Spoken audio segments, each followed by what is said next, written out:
It's the WVON Morning Show with Rufus Williams on 1690 WVON.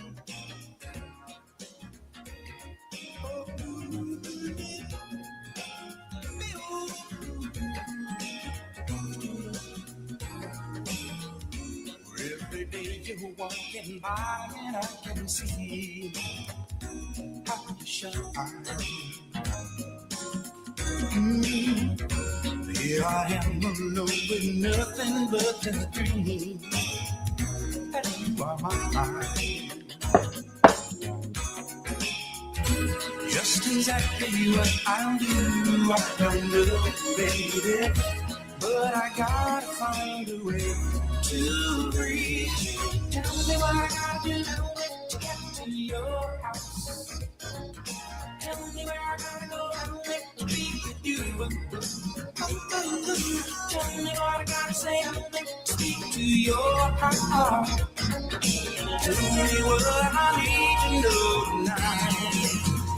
Keep your eyes on the road and both hands on the steering wheel. We will not be held responsible for any accidents. It's the WVON Morning Show with Rufus Williams on the Talk of Chicago, 1690 WVON.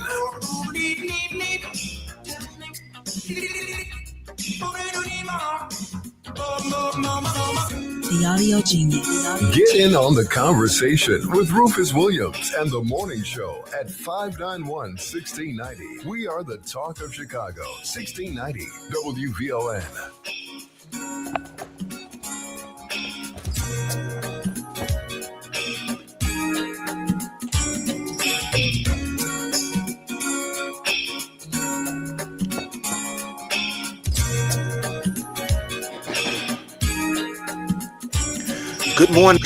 Good morning, and welcome to Monday. It is the 30th of March, the year 2026.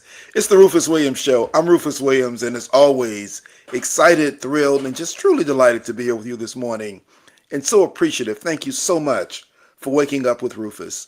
The gang's all here. Annette, how you doing this morning? I'm doing great, Rufus. I was looking at your weather there. You're still in Vegas, right? I am still in Vegas. Yeah, you're at what, 69? We're at 52. We're going up to 80, near 80 today. Can you believe it? I can, because I got a note to come out and play golf today in Chicago. And unfortunately, I can't play golf in Chicago because I'm still in Vegas. But yeah, that's good. Is it going to be there? Is it going to stay warm all weekend? It's going to fluctuate, but we take it one day at a time. And speaking of golf, I was thinking about when we were talking about Tiger Woods on Friday, and then lo and behold, what happens? He has a car accident on Friday.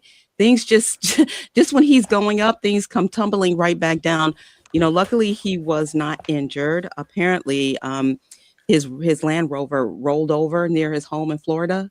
And he had to crawl out of the window to get out of it. I saw pictures of it. It was a disaster. So it was amazing that he just got out totally without a scratch. He actually refused to take a DUI test because investigators, when they arrived, they thought he was impaired. It turned out that it was more than likely medication that he was on, but he did refuse to take a breathalyzer. So he was charged for that, reckless driving, among a few other charges. And then it was also so surprising to hear Trump talk about him. I didn't know this, but did you know Tiger was dating Trump's former daughter-in-law? I did know that. I think it was Eric's ex-wife, Laura Trump, not Laura Trump, but one of those. Yeah, he's dating somebody with the last name of Trump. And isn't that something? And so Trump considers him a close friend. He called him, and he commented, just saying that he has some difficulties and that he wished him well, but just so much going on with Tiger. And still, I also learned that even though all of the problems that he's going through, and we keep talking about the Masters, he has like a last minute thing with them, that a lifelong, where he could decide if he wants to play or not at any time. Right. So once you win the Masters, it's always available to you. And he can decide that at whatever point he decides, because he did, in fact, has won several times down at Augusta. Tiger can't get a break, and I feel bad for, they said he was driving too fast, hit the side of a van, and that's what tipped the car over. So good he wasn't injured. They arrested him, as you mentioned. He left jail, and they, of course, the paparazzi is waiting to take pictures and write articles and saying that he looked upset. Well, yeah, kinda. Um, a bit pissed because you've been locked up in jail. And to your point, he took the breathalyzer, but he wouldn't give him a urine test because that way That's right. they That's right. that way they thought that he could actually they could make more determinations. So probably wise on his part. Undoubtedly, he has been counseled in that way. But I wish he could take a break. But sometimes I don't know. You can't go around messing with people with the last name of Trump. You may recall. Right. So thank you for that correction because I was thinking the urine test, but I said breathalyzer. Yeah, So I you're knew, I absolutely knew, right. Yeah. I knew I where you mean, I would have were. been angry too. I mean, he let them know clearly, and they could tell he wasn't necessarily impaired. He was just acting just a little off balance. So, people that stop people and they're supposed to be specialists in this area, they know the difference between somebody who's impaired. They didn't smell any alcohol. He didn't seem like he was intoxicated, but he was, on medication. Yeah, and I'm guessing, Annette, if your Range Rover rolls over with you in it, you might get out of it a little bit not of the same mind that you were when you first got in it. Yeah, I would be That's a little shaken up, just it a might little. might that might shake you a tad. So yeah, I'm glad he's good. We'll see. And years ago, when Tiger first played out at Cog Hill here in the Chicago area, we were out there and all excited, and they were asking questions. And I recall being quoted in Essence magazine when they asked about Tiger, and I really did think that somewhere along the way, Tiger would find his way back to us. But I think at this point I've given up. The train has left the station because I don't know if Sister's gonna want to be bothered with him. So I wish him, wish him, wish him well, wish him the best, and hopefully he gets beyond this. And it's the other part of everything you do once you are a celebrity is amplified in the media, and so this was amplified in that way. And yeah, Trump's comments are interesting. You might recall, it may have been last year, or the year before, Tiger was meeting with Trump about a golf course, and it happened to be in Black History Month. And Yeah. Trump brought him out for his Black History celebration, which was awkward and odd, and kind of caught Tiger in an interesting place. We keep trying, but I don't know. I think about the race trade on Dave Chappelle, where Tiger was giving up That's hilarious. giving up But someplace our else. arms are always open. Tiger's always welcome to come back home. I mean, he hangs out with, Jordan and Barkley, and so he's kind of home, but he's kind of not because he's mega wealthy.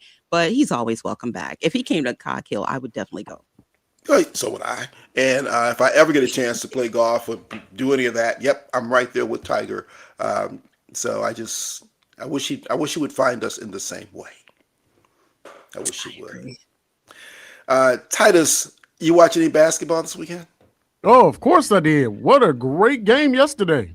It depends on your bracket. It depends on your bracket. Now, one of us, at least one of us, maybe two, I'm sure Annette picked Duke as well to win everything.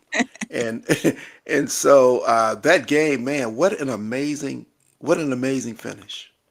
I mean, all you had to do was just inbound the ball and hold it. That's crazy. 10 seconds. You barely have to get it over half court. Just Yep. hold the ball. And Literally. somehow.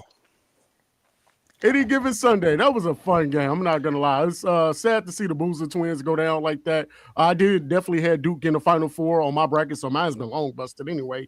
But yeah, I mean, it was a pretty fun game. That's why you love March any given day. It was a rough day for Duke. The Duke women got beaten yesterday as well. So coming into the day feeling like you're going to be great and going home with nothing. Duke was on the other end of that one other phenomenal play. Why people hate what's his name? Who do we hate? Later. Christian Laettner. Yeah, that was what, 30 years ago now, something like that. Right. Grant Hill's pass to Christian Laettner to turn around in the win. And yeah, this is why it's called March Madness. Anything can happen. Unless, of course, you're in the women's side and you're playing against, I don't know, South Carolina or UConn because they don't play close games. Man, I mean, that one was really good too. I mean, this is 20, I think they said 25 or 26 Final Four that Gino Armandura has made it to as the head Amazing. coach of UConn. That's insane. That's awesome. It's just amazing, and they continue to do it. The big news over the weekend, beyond the shot yesterday, everybody who went to Illinois is now proudly wearing orange and blue. Yes, the Fighting Illini did it. They are going to the Final Four, and they will play on Saturday, first game. My wife is just beside herself. I think we got to go out and get Illinois T-shirts because while she is an alum and doesn't watch a lot of basketball, just the excitement around this team getting there has really been something. I do, I have to tell you, I appreciate it, but I really did like it much better when the guys who played for Illinois were kind of, I don't know, from Illinois, and it felt much different during that time than looking at who's on the floor now, and not only wondering if they're from Illinois, but wondering what country they're from. I mean, no, I agree with you on that one. I mean, the last couple of years we were blessed with Ayo Dosunmu and Terrence Shannon Jr. and players like that who came out of Illinois or the state of Illinois and went to play college ball there. So I definitely get it because most of these guys are European players or their fathers were European players who played in the NBA and they just transferred over. So I guess the transfer portal is working somewhat, but at the same time, it's like you would like to see that the people that are from here play there as well. Look, I think back to a moment back during a time when I was a sports agent and a guy who played for Proviso East stopped by my house to pick up something for another guy. It was D. Brown, who played for Illinois ultimately. And D came by, we chatted for a bit. D grew up in Maywood, and so he appreciated where I lived in Lincoln Park and the house and all. And we went out to watch him in the Proviso East tournament. And, D was a phenomenal player, fast as greased lightning. But while we were there, interestingly, there was another guy who we saw and said, "Who is this kid?" And it turned out to be Shannon Brown, who also played for Proviso East and then went to Michigan State and then played for the Lakers. And, it was just seeing folks from the area who were going there and doing it was just a different feel. When we think back to the last time they were there, it was still people that we knew, people that we could relate to, but that's kind of not who the Fighting Illini are right now. But it's the way in which basketball has gone, which we talked about earlier with NIL and the transfer portal and how this has really changed the college game.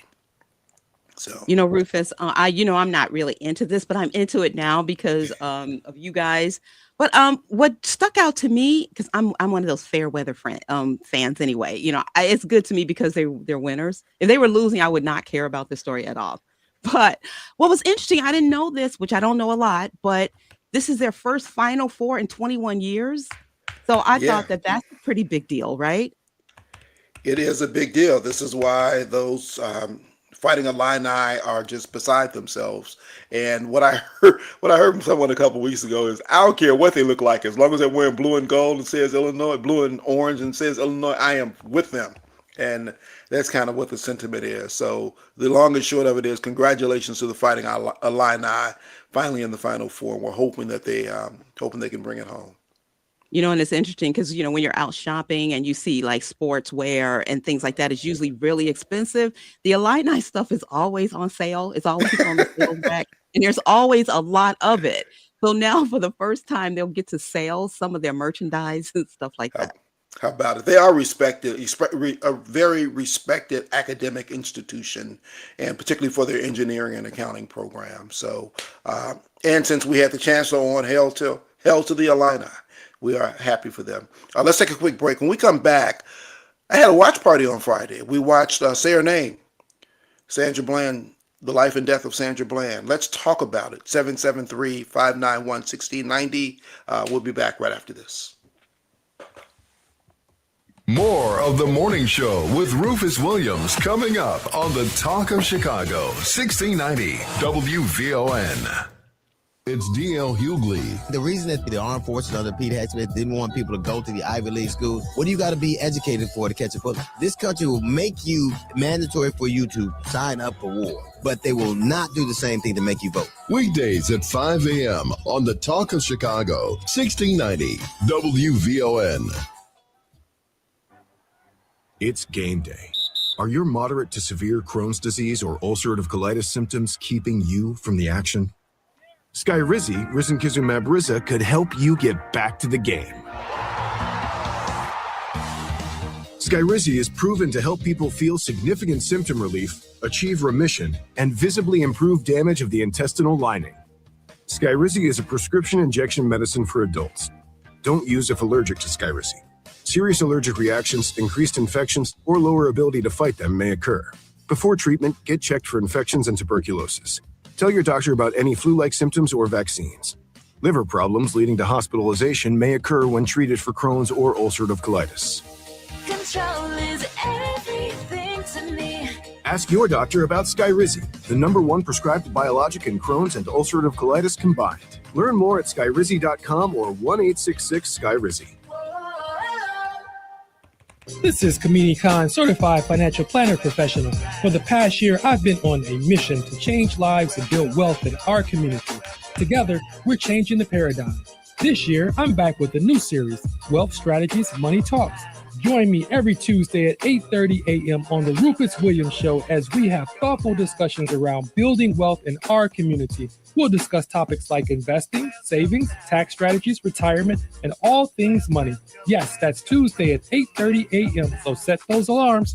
Also, be sure to check out the podcast at WVONWealthShow.com. Komini Khan is a certified financial planner professional with Optimal Planning Partners in alliance with Equitable Advisors, LLC member SIPC in Oak Brook, Illinois. For more information, please call 630-575-5046.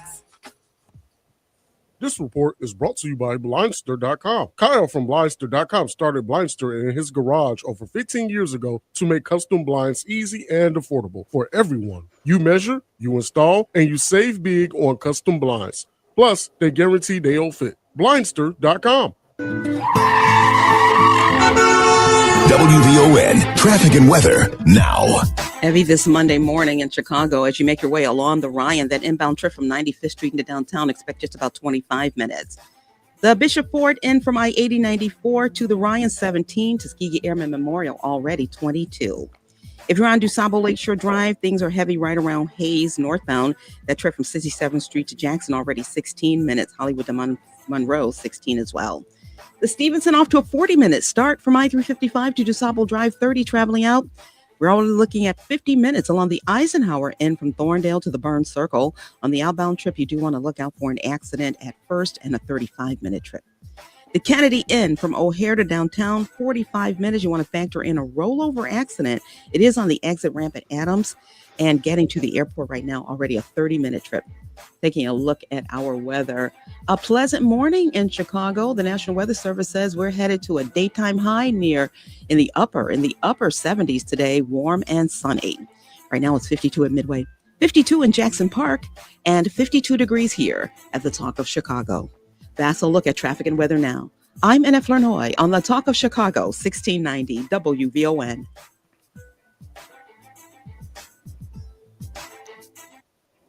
Keep your eyes on the road and both hands on the steering wheel. We will not be held responsible for any accidents. It's the WVON Morning Show with Rufus Williams on the Talk of Chicago, 1690 WVON.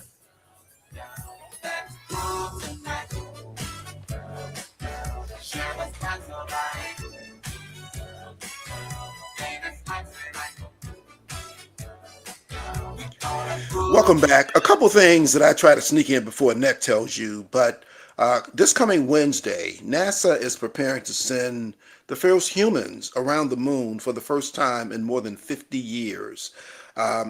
These 4 astronauts will embark on the Artemis II from the Kennedy Space Center in Florida for 10 days, going to the far side of the moon, deeper in space than any human has ever traveled before.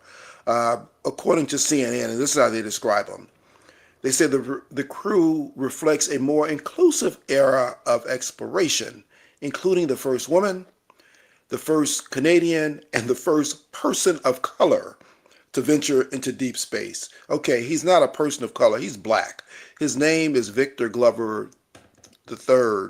And guess who had a chance to talk to Victor Glover III? This guy. This guy. We did our His Story series 2 years ago, and I had a chance to. He was actually the very first interview that I did, although he was the last one that we aired in that series. Our interview with Victor Glover will be back up on Vine TV this week, and on Wednesday, I will replay my conversation with him right here on the Rufus Williams Show.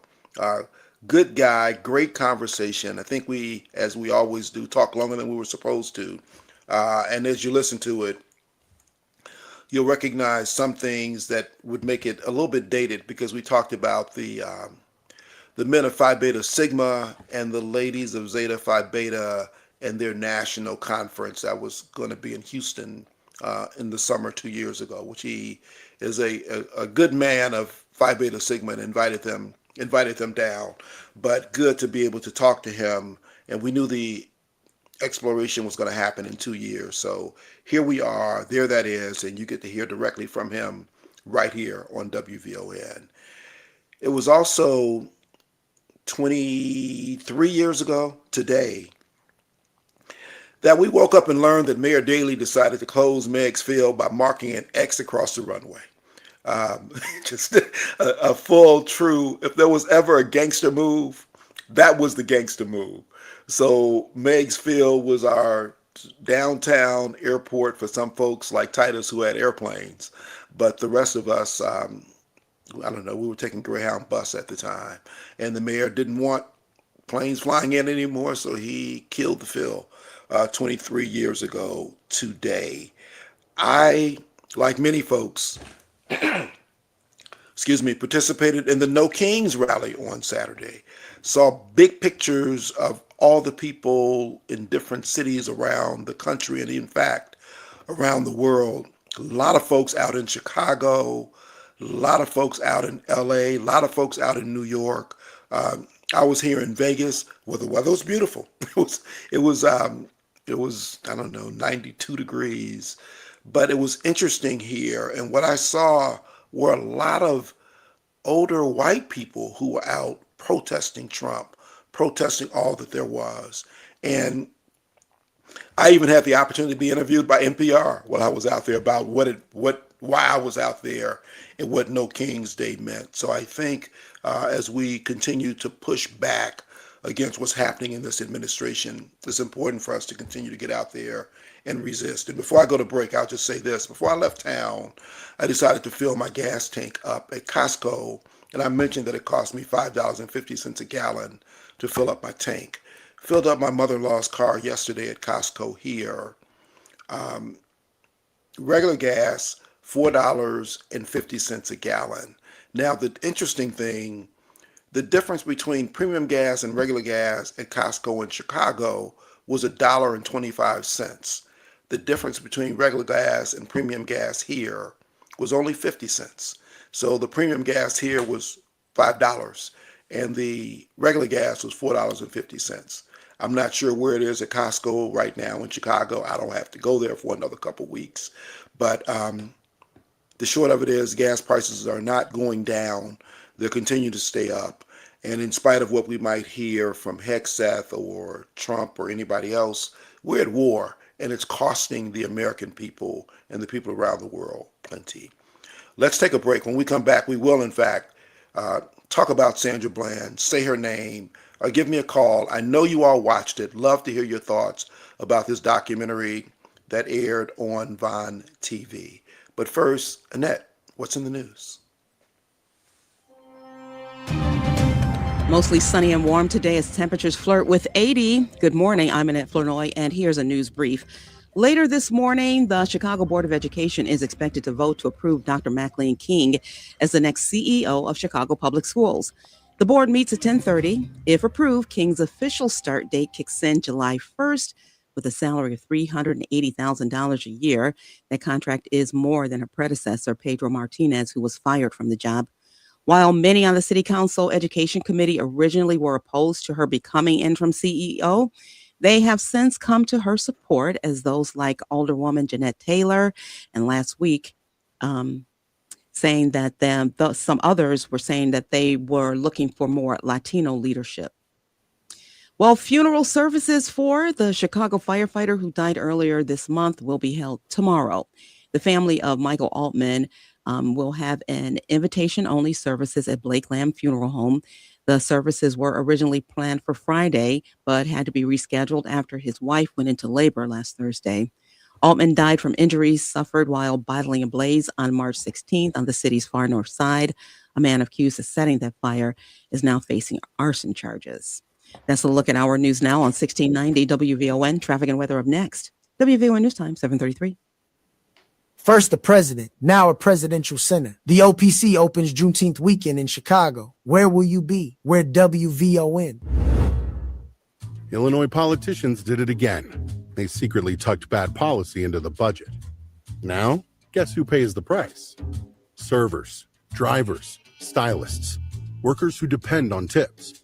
Unless Springfield fixes this mistake, your credit and debit cards may not work to pay sales tax or tips starting July 1st. Tell Springfield, stop the credit card chaos law. Learn more at guardyourcard.com/Illinois. Paid for by the Electronic Payments Coalition. Hey, it's Cleopatra Draper. Join me for the Midday Show weekdays at 9 a.m.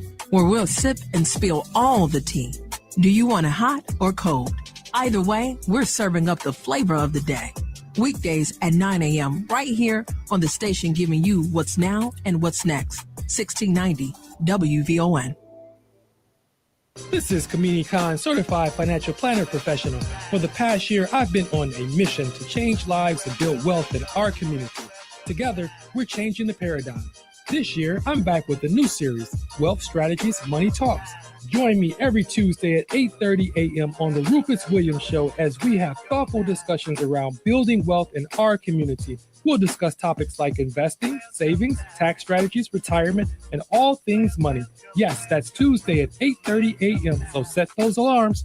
Also, be sure to check out the podcast at WVONWealthShow.com.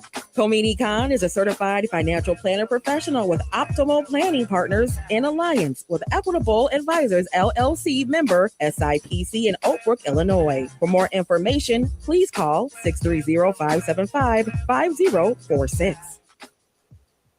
This report is brought to you by Blindster.com. Kyle from Blindster.com started Blindster in his garage over 15 years ago to make custom blinds easy and affordable for everyone. You measure, you install, and you save big on custom blinds. Plus, they guarantee they'll fit. Blindster.com. WVON traffic and weather now. Inbound Ryan just bumped up to a 27-minute trip from 95th Street into downtown. Getting to the Ryan along the Bishop Ford, you'll need 20 minutes in from I-80-94, 25 minutes along Tuskegee Airmen Memorial with quite a few brake lights approaching 115th Street. DuSable Lakeshore Drive, still heavy right around Hayes as you travel northbound. That complete trip from 67th Street to Jackson, just about 17 minutes. Hollywood to Monroe, also a 17-minute trip. No changes on the Stevenson, still 40 in from I-355 to DuSable Drive, 30 traveling out. You'll need 50 on the Eisenhower from Thorndale to the Burns Circle. On the outbound side, that earlier accident at first, now off to the side, still a 35-minute trip there. And the Kennedy in from O'Hare to downtown, 45 minutes. You want to factor in a crash at Kimball. Heading to the airport, give yourself 30 minutes. We're beginning to see some bright skies. Temperatures are expected to flirt with the 80s today. We're looking at a daytime high in the upper 70s. Tonight, 50.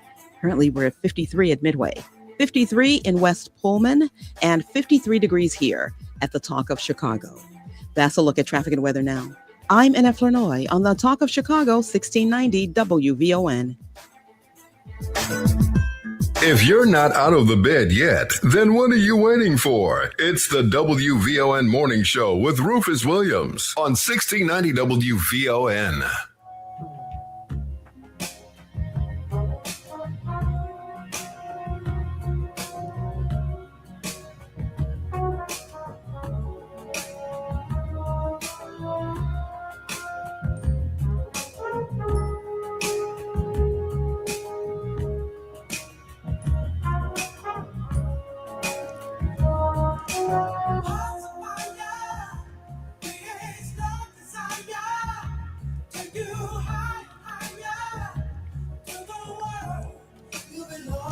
Welcome back. Last week, we had an opportunity to talk with the filmmaker, the sister, and the attorney, all for Sandra Bland. You'll recall Sandra Bland died in a Texas jail cell back in July of 2015. It was 3 days after she had been stopped for failing to signal a lane change, which she moved over because the police were pulling up too fast behind her. He then pulled her over. The police officer became aggressive, ultimately putting her on the ground, knee to her back, arresting her, and locking her up. 3 days later, Sandra Bland was found dead in her jail cell. Just a very troubling situation on every single level. And it was during a time when it appeared that there was much more publicity around the killing of black people by police. This sister from Villa Park, Illinois, had attended Prairie View University and had gone back down for a job. We were able to get the documentary, Say Her Name, The Life and Death of Sandra Bland, and learn much more about Sandra Bland, who she was, how she lived, what was important to her, and the aftermath of her killing, of her death. And regardless of how you see it, as Canon Lambert pointed out, she died in police custody. And that alone makes it a very different situation. One, because it was in police custody, which makes him responsible. And importantly, she shouldn't have been there in the first place, given any of the circumstances that we saw around that. Love to hear your thoughts on Sandra Bland, hear your thoughts on the conversation, and importantly, hear your thoughts on Say Her Name, The Life and Death of Sandra Bland. We watched it together on Friday at 7 o'clock on Vine TV. And for anyone who didn't get an opportunity to watch it then, go to Vine TV. It's playing now. It's still up. VON.TV, or it's available on the WVON app, on Roku, Amazon Fire, Apple TV+.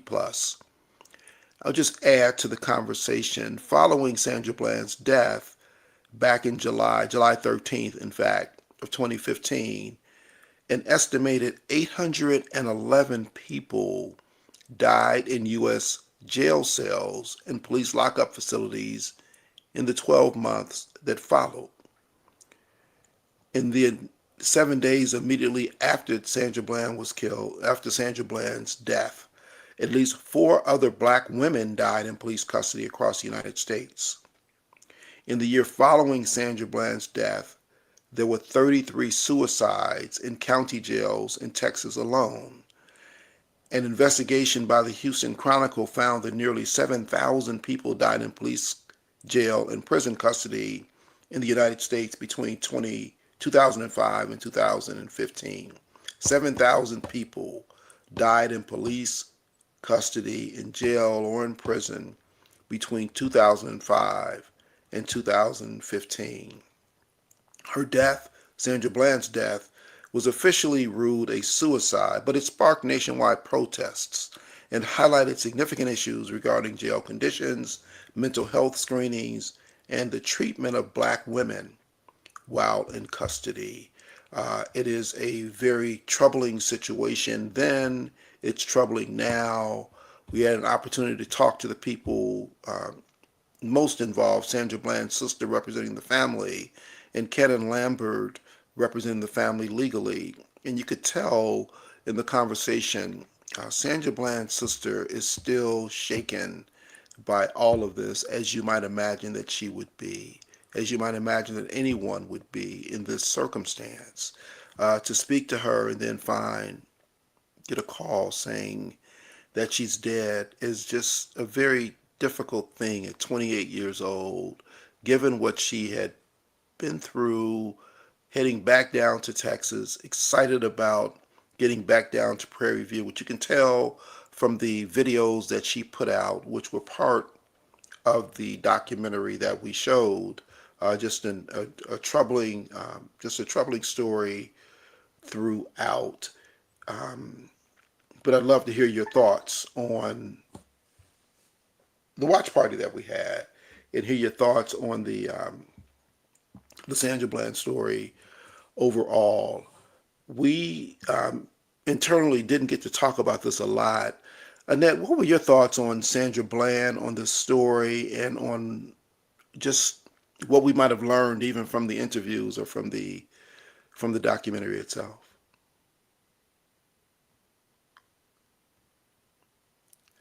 Okay, so Annette's Bland's doing new. story, I believe, touched everybody. You know, Sandra Bland's middle name is Annette. So, just when I first heard her story, it was so striking. I actually covered her funeral, and there were hundreds of people at her funeral. And just talking to people in the crowd, there were people that didn't know her, that had just heard about her story on the news. In particular, there was a woman, one woman from the north side of Chicago. She was a white woman. And I just asked her, "Why are you here? And did you know her?" She said, "No." She said her story was so compelling to me and so shocking that I just had to be here. It's so unbelievable that she said she just didn't believe it was real, that it was happening. And then to see the outpouring of love for this young woman was amazing to her. I also noticed that day there were so many speakers. It was standing room in the hallway outside. You couldn't get in. There was a extra room in the back that was totally filled to capacity. People were on the lawn of this funeral home in the parking lot. It was packed. But Dick Durbin attended the services. And I remember his remarks. He said that he drove over there with his driver, and it wasn't a motorcade, but it was another driver with him. He said, "You know, we got onto the expressway." He said, "We crossed lanes." He said, "Sometimes my driver put on his signals and sometimes he didn't. He drove a little fast. He slowed down. He crossed several lanes." He said, "But he was not stopped." He says, "You just don't get stopped in this country for changing lanes. That's just not a stoppable offense." And he just talked so emotionally how just unbelievable it was to him, as a senator. And I just thought it was amazing that this young woman got that level of attention. Her death got the attention of Washington, and people were just stunned on every level. So it was an amazing documentary, and it's something that you have to watch again because there's so much information in it. Things that you thought you knew and didn't remember, and learning how the family has been impacted. It's just a lot. I would suggest that if you saw it, watch it again. All right, Minette, thank you so much for adding that layer to it. I didn't realize that you had covered the services itself. And, so often when we heard about Black people dying in police custody or dying at the hands of police, it was Black men. But this was different. This was a college-educated Black woman. She was defiant. I mean, no doubt, Sandy was speaking her truth as it related to this whole arrest. But to think that the police should bring down the temperature. They should de-escalate situations. And in this case, they did anything but that. And to just think about, he pulled her over because he said she didn't turn on her signal. And it ends up with her being arrested, ends up with her dying there in custody. It is unbelievable. And so often, and I know this, my first traffic ticket happened because I ran through a red light because I was checking everything around me when the police pulled behind me. And by checking everything, I blew through the light. Fortunately, nothing happened other than me getting a ticket for going through the red light. But there's a reason why we get nervous when police pull up behind us, because one, we know they're checking, and two, we never know what's going to happen as a result of that. And this indeed should not be an issue for people just driving through, and certainly to end up as this one did, and with all the lies that were told and all the things that were there. It's good that the senator was there. It's good that people understood it. It's bad because we don't know that these things have stopped.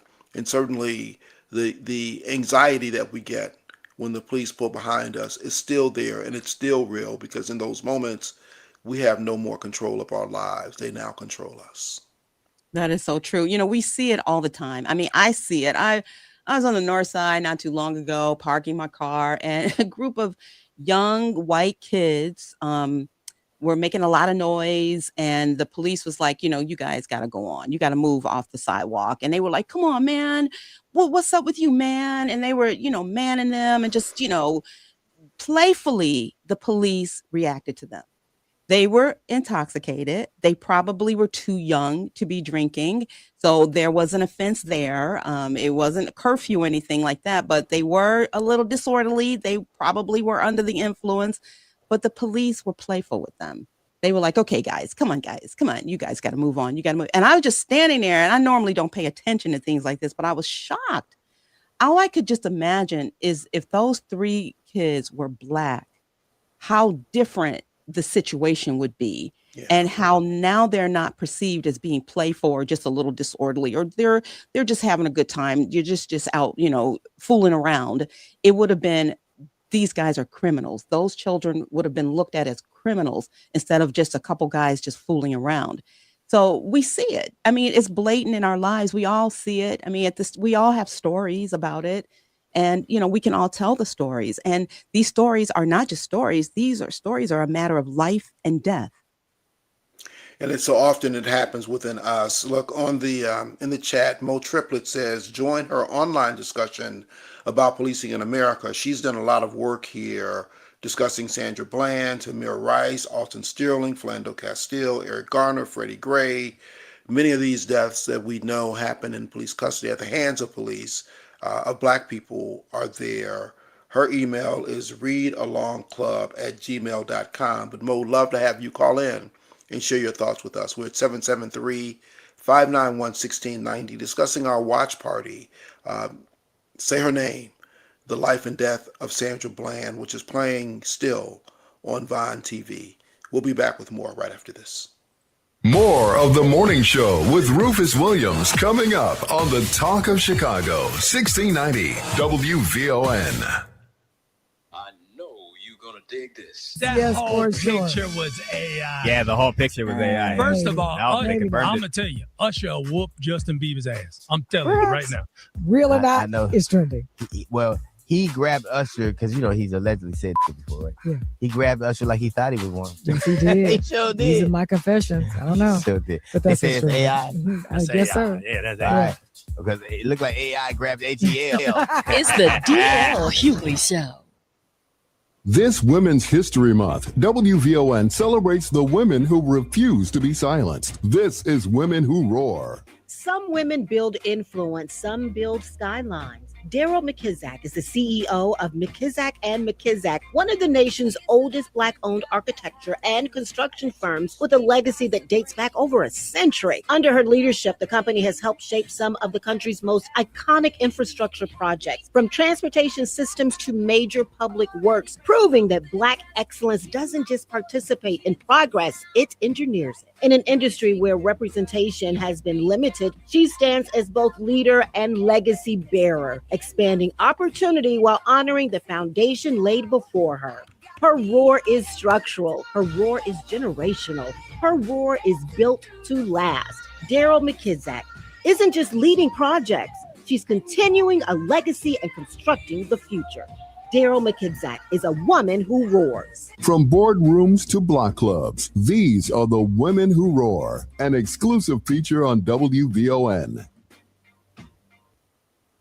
Maria Pappas with Black Houses Matter. We're up to way over 400 million here. Yeah, giving money back. How about that? People in Bellwood got 10 million, Broadview 6 million, Burnham 3 million, South Holland 17 million. The city of Chicago's up to $190 million that we have given back to African Americans. Who does that? Nobody does that but WVON. Cook County Treasurer Maria Pappas with Black Houses Matter, Monday mornings at 11:30 a.m. on the Talk of Chicago, 1690 WVON. This report is brought to you by Blindster.com. Kyle from Blindster.com started Blindster in his garage over 15 years ago to make custom blinds easy and affordable for everyone. You measure, you install, and you save big on custom blinds. Plus, they guarantee they'll fit. Blindster.com. WVON traffic and weather now. If you're heading out and taking the Ryan in from 95th Street into downtown, expect a 30-minute trip. Getting to the Ryan along the Bishop Ford, just about 25 minutes from I-80-94. Tuskegee Airmen Memorial, 25-minute trip as well from I-80. DuSable Lakeshore Drive, that northbound trip from 67th Street to Jackson, still 17 minutes. Heavy right around Hayes. Then we'll see a few more brake lights right around Soldier Field. As you make your way from Hollywood to Monroe, you're now looking at about an 18-minute trip there. The Stevenson holding on to that 40 minutes from I-355 to DuSable Drive outbound 30. The Eisenhower just shy of 50 from Thorndale to the Burns Circle. Outbound, give yourself 40. The Kennedy still that 40-minute trip in from O'Hare to downtown, but now heavier getting to the airport, bumped up to a 40-minute trip. 53 degrees at O'Hare is 54 in Dalton and 54 here at the Talk of Chicago. That's a look at traffic and weather now. I'm NF Lenoy on the Talk of Chicago, 1690 WVON. Keep your eyes on the road and both hands on the steering wheel. We will not be held responsible for any accidents. It's the WVON Morning Show with Rufus Williams on the Talk of Chicago, 1690 WVON.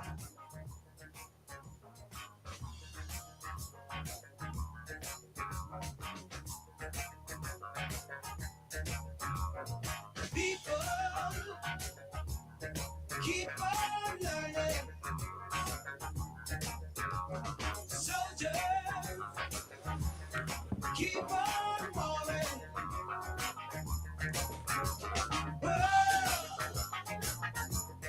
Keep on turning. Coming round me tomorrow. Welcome back. We're talking about Sandra Bland, the movie, the documentary showing on Vine TV. Say Her Name, The Life and Death of Sandra Bland. I mentioned Mo Triplett, and guess who's on the line? Mo Triplett. Mo, good morning. Welcome to WVON. Hello. Hello. Good morning. Good to have you. You've been doing work in this area. Talk about the work you've been doing and talk about what you learned or didn't learn or knew or what we should know about what's been happening with our people in police custody.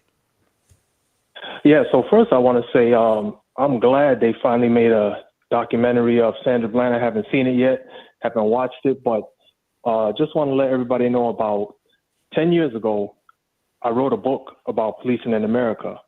And one of the people who I covered extensively was the Sandra Bland case. And, you know, I think the larger, you know, it's tragic that she was killed. That's a tragedy in itself. However, I think there's even a larger issue, which is how this situation persists. How does it keep happening? Right? We saw Rodney King before that. Then we saw a lot of people getting killed, dying. Right? Then we move all the way up to Sandra Bland. And it's like, okay, how does this situation keep persisting? And I'm looking at the organization. I'm looking at the police structure. I'm looking at the court system. You know, there's a larger campaign afoot that is supporting the killing of Black people on a whole. And that's even a larger issue. You know, what happened in Sandra Bland is tragic. But, you know, in my book, I have at least 20 or 30 people that met the same fate and the same issues. And it's disturbing that this is a repeated pattern over and over and over. What do you see that's other than the fact that it's Black folks and police custody? Is there anything that's similar in any of these cases as you studied them, Mo? The similarity, so I'll have to go back to the officers. The similarity is that the officers who end up killing people, whether Black or white, are highly unqualified to do the job.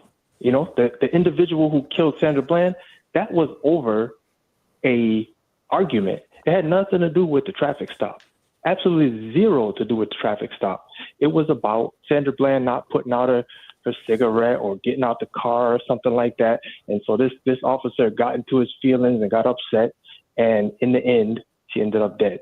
But it had absolutely nothing to do with traffic stop. So I'll take it back to qualifications. You know, the industry is not doing a good job of qualifying these individuals who they instill with power that can take a life and get off innocent. You know, to your point, and it's interesting, we did a number of panels here when we were having these issues with police officers. And I recall the task force. I recall before she was mayor, Lori Lightfoot was then heading up the police board, and she headed up the task force. And we were on a couple of panels together. And one of the things that did stand out so often in reviewing these things was the issue of training and the fact that there just hadn't been the proper training. I think it was Superintendent Eddie Johnson who admitted at a point that they weren't doing the training that was happening for police officers was so light, it was abysmal in these places. Have you noticed, we don't talk about it a lot, and I'm hoping we don't talk about it a lot because it's not happening as much lately, or it hasn't been as high profile, but has there been a reduction in police killings that you've noticed, Mo? I will say this. When I wrote my book, it seemed as though there was, in fact, you'll see, if anybody who reads my book, it's called The Good, the Bad, and the Blue. It's online. But if you read my book, you'll see that, and this is one of the things that motivated me to write this book, there were a rash of killings in one short period of time, in a year, let's say a year's time. There were at least 3 people that got killed in a 3-month period. So we don't see that now, but what we do see is still too much. I mean, everybody's aware of the individuals being killed by police. And it's not the fact that it's just too much. It's the fact that what the reason they are getting killed for is the problem. It's not even, in most cases, not even justifiable. Yeah, so much of this in so many cases becomes an issue of ego and control and wanting to ensure that they get whatever they believe is the proper respect because of who they are and where they are and what they are against us. And, so often we have reasons to be defiant because if you're not wrong, then it's hard for you to acquiesce. But so often what's important for us is to make sure that we make it home, because otherwise this becomes problematic. Mo, I appreciate your call. Appreciate you. What's the name of your book again? Tell everyone. The Good, the Bad, and the Blue. And if you want to be part of, I have online discussions. We talk about policing in America. You can get in touch with me at readalongclub@gmail.com to get involved with one of the discussions. And the name of the book again is The Good, the Bad, and the Blue. Mo, thank you so much for writing the book. Thanks for calling in and sharing your thoughts. And folks, again, say her name. The Life and Death of Sandra Bland. It's on Vine TV. Check it out. As Annette said, check it out more than once because you'll get some things out of that you did not know before. And to see this sister, to hear her voice, to see what she was about, because she was about us and really trying to put information out is truly, truly, truly valuable. Let's find out what's going on in Black Information News and in the headlines. I've got more for you when we come back after this.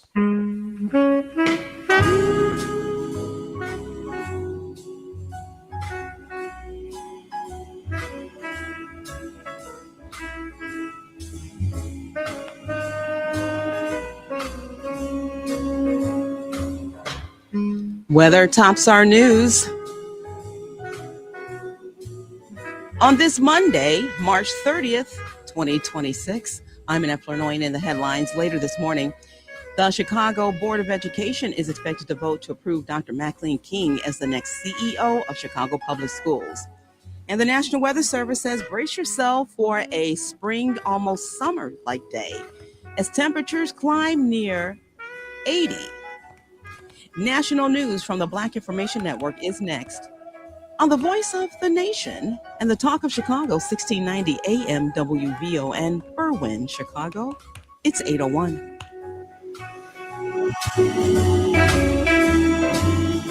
I'm Tammy Eswick. And I'm Esther Dillard on your home for 24/7 News, the Black Information Network. It started as a missing person case, and now police say they're dealing with a death investigation in South Haven, Mississippi. Cynthia Clemens, the mother of a 20-year-old disabled woman, arrested after the 20-year-old was found dead inside the apartment the two shared. Now Clemens faces charges and questions about her 20-year-old daughter's death. Here's what one woman says the victim's brother saw when he tried to get access to the apartment. Here's Fox 13. He saw a body-formed bag like laying on her bed. He couldn't really just see. He just kind of glazed at it because the mother was standing behind the door, holding the doorknob, trying to quickly end the conversation with him. So The British actor of Ghanaian descent cast to play Professor Sylvia Snape on the Harry Potter HBO show says he's received death threats for accepting the role. Papa Asiadu said in an interview with the New York Times, many people put their lives on the line in their work. I'm playing a wizard in Harry Potter, and I'd be lying if I said it didn't affect me emotionally. And the U.S. Attorney General is being asked to look into claims that federal contractors are using diversity, equity, and inclusion in their processes of selection. This comes after President Trump signed an executive order banning DEI for federal contractors. He says diversity, equity, and inclusion doesn't allow white men to get jobs.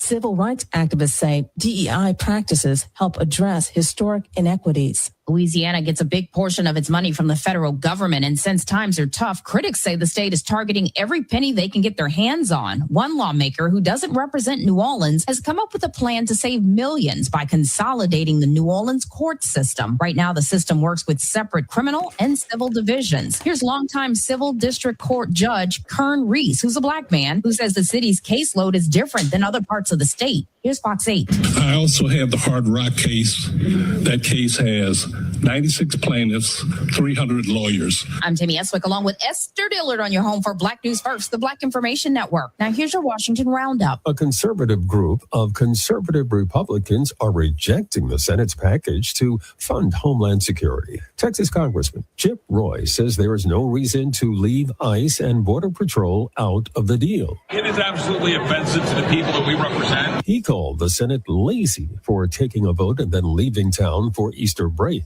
Democrats have refused to vote for any deal that does not include significant reforms to immigration raids and deportation practices that will be brought up later as part of a larger bill that includes Iran war funding and voter ID measures. Hundreds of farmers and ranchers visit the White House. I'm thrilled to welcome all of you to the South Lawn for the single largest gathering of American farmers that the White House has ever seen. President Trump told the crowd he loves farmers and touted actions he's taking to assist the industry. And that's your Washington Roundup. I'm Mike Moore on your home for 7 News, the Black Information Network.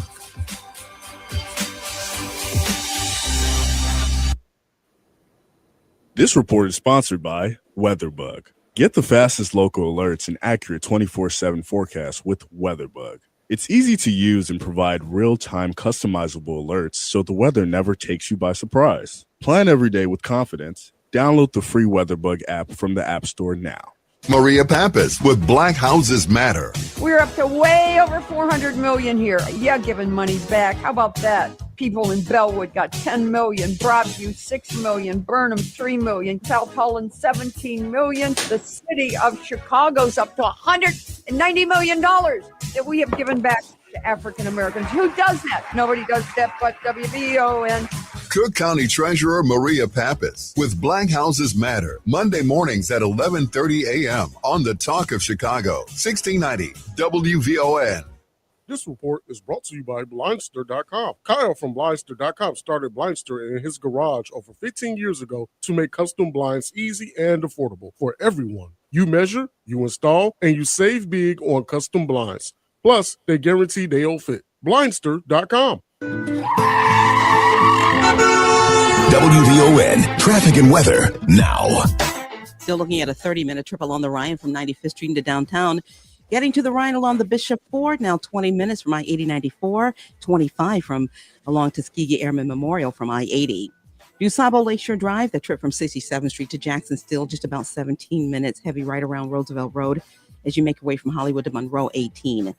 The Stevenson, no changes there. Still at 40 minutes from I-355 to DuSable Drive, outbound, a 30-minute trip. Now 51 along the Eisenhower from Thorndale to the Burns Circle, outbound 40. And the Kennedy 45 in from O'Hare to downtown, we're looking at a slow-moving 40 trip to the airport. Taking a look at our weather, we're turning sunny today and warmer on this Monday morning. The National Weather Service says temperatures are going to flirt with 80. We're looking at a daytime high of 77. Currently, we're at 54 at O'Hare, 54 in Dalton, and 54 here at the Talk of Chicago. That's a look at traffic and weather now. I'm Anna Flournoy on the Talk of Chicago, 1690 WVON. Happy Women's History Month from the station that celebrates Black Girl Magic, WVON. Superwoman, yes I am. Yes she is. Live from the Xfinity Studios, it's the station that America listens to. WVON, Berwyn, Chicago. It's Rufus Williams on Chicago's Essential Storyteller, WVON. You wonder how we do it. It's just one simple rule. I'm just cool. Honey, baby, can't you see? Girl, I'm so cool. Ain't nobody bad like me. Hey. R-U-F-U-S. What's that spell? R-U-F-U-S. I'm just cool. Honey, baby, can't you see? Girl, I'm so cool. Ain't nobody bad like me. Sing it, baby. R-U-F-U-S. What's that thing? R-U-F-U-S.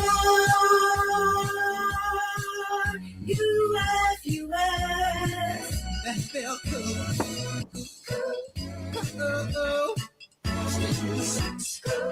The Audio Genius. The Audio Genius. The Audio Genius.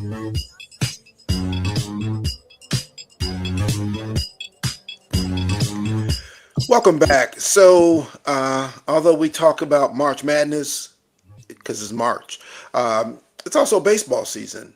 And we had a conversation not long ago with Troy Williams II, who's the director of the ACE and community baseball programs at the Chicago White Sox. ACE stands for Amateur City Elite, where they work with young people participating.